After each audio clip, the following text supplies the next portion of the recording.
Hello and welcome to Bags of Action. My name's Steve and this is a 5-minute review of Safe House from 2012. The film has an all-star cast with Denzel Washington, Ryan Reynolds, Robert Patrick, Brandon Gleeson, Sam Sheperd, Liam Cunningham, Joel Kinnaman in a very early role, Vera Famiga and Faris Fares. The story revolves around Ryan Reynolds, who plays Matt Weston. He's a young CIA agent who is a very boring officer. He wants to do more. He wants to get in the field because his job is basically guarding a safe house. This is where if something happens in the city where he's stationed, then people will come in and they have a safe space to do things, to stay, to conduct interrogations and so on.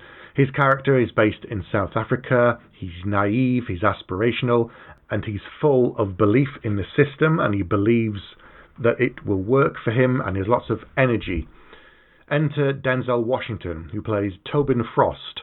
He's a former CIA agent who has betrayed his country, and he went rogue 8 years ago, selling intel to the highest bidder. Frost does a deal with someone at the start of the film from MI6, some intelligence, and almost immediately people are coming after them both. They kill Frost's MI6 contact and then they come after him. He flees to the US consulate, which in turn gets him locked up in the safe house for questioning before extradition to the US. Of course, it's the safe house where Matt Weston, Reynolds, is stationed, and within moments of Tobin being there and before the interrogation can get very far, the safe house is hit, everybody is killed, and Weston and Tobin are on the run. Now, this sounds like the start of some buddy cop film, but this is not that at all. The two of them actually go on the run. Weston is trying to keep Frost alive so that he can find out what's been going on, and of course Frost is doing his best to escape.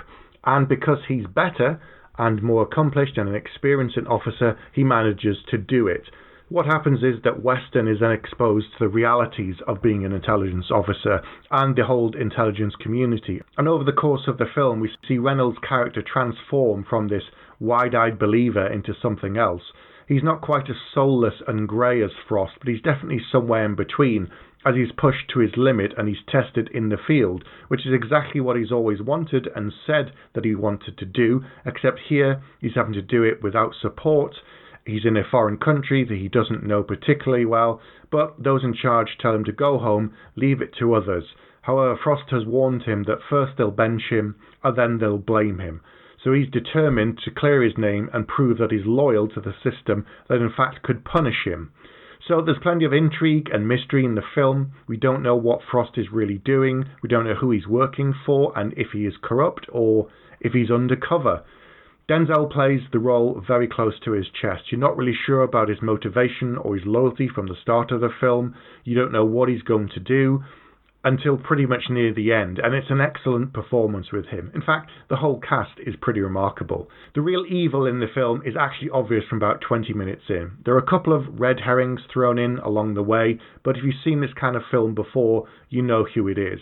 But guessing who is the big evil isn't really the fun part of the story, it's the ride. The action is exciting, intense, there's frenetic gunfights and fight scenes between many of the characters. There's echoes almost of Denzel Washington, who many years later will play Robert McCall, because in this film his fight scenes are brutal and inefficient, he's extremely cold, and when he puts someone down, Frost makes sure they stay down and don't get back up again. He also has this quiet way of talking in the film that's very slow and precise, that makes you lean in closer to hear what he's saying because you know that it has importance. The film is written by David Guggenheim. This was his first credited screenplay. He went on to do Stolen, also in 2012 with Nicolas Cage, and then later on he created the Designated Survivor TV series with Kiefer Sutherland. The film is overly complicated at the start because they have a lot of information to give you. There's a bit of Basil exposition, but it was needed, most of it, to set up the story. However, it does slow down the pace at the start of the film for the first 20 or 30 minutes. But once the film gets going, it is fairly manic.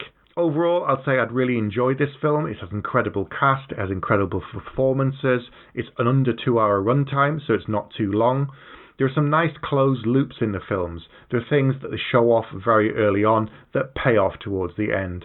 Reynolds gives a great performance, and even though it was only in 2012, he does look very, very young, and Kinnaman looks extremely young, even though at the time he was working on the Killing TV series. The score is worth mentioning because it's by Ramin Djawadi, who's worked on a number of film scores. He's an incredible composer, and of course for the last 8 or 10 years he's been working as the main composer for Game of Thrones.